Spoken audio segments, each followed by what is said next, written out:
Supporting sister in need.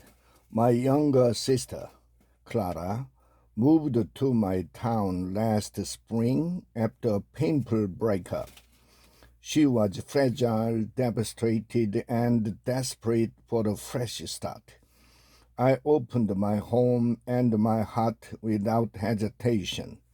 I drove her to job interviews, invited her for dinner several nights a week, included her in outings with friends, and did everything a big sister is supposed to do.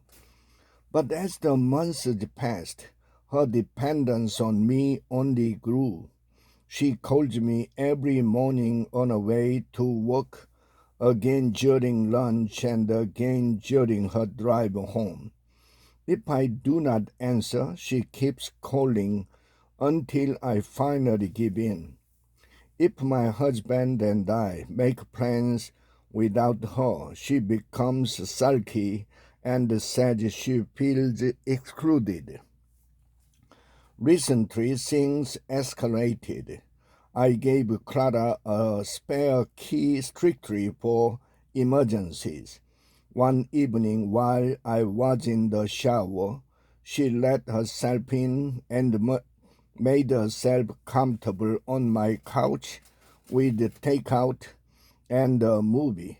She said she was bored and lonely and figured I would not mind. When I calmly told her that this crossed a line, she began to cry, accused me of changing, and said she was losing the only person who ever showed up for her. Since then, she has been giving me the cold shoulder, which is almost a relief except for the guilt that comes with it. I love my sister. I want her to build a life here, but I am exhausted and feeling trapped in a role I never signed up for. How do I set boundaries without blowing up our relationship? The tired sister.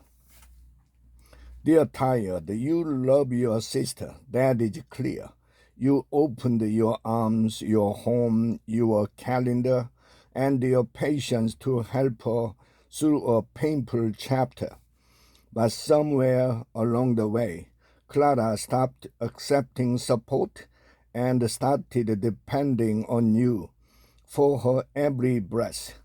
That is not love, and it is certainly not sustainable. Here is the compassionate truth.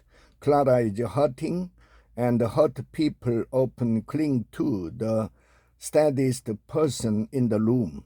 You became her anchor, but even anchors need rest. Wanting space does not mean you are abandoning her. It means you are trying to save the relationship before resentment grows in the corners. Be honest with her in a gentle way.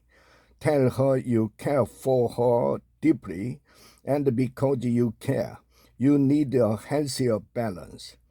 Let her know you cannot be available for multiple calls a day or drop-in visit, and that the spare key need to return to its intended purpose. Reassure her that you are not going anywhere, but you cannot be her only lifeline. Encourage her to widen her world, even in small steps. A class, a group, a hobby, or a therapist could give her the support she's craving and take the pressure off your shoulders. Clara may cry, and she may protest, but tears do not equal catastrophe.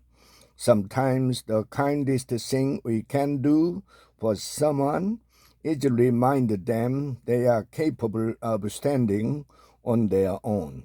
Set clear limits with warmth. Hold them with consistency. That is not selfish. That is love in its most grown-up form.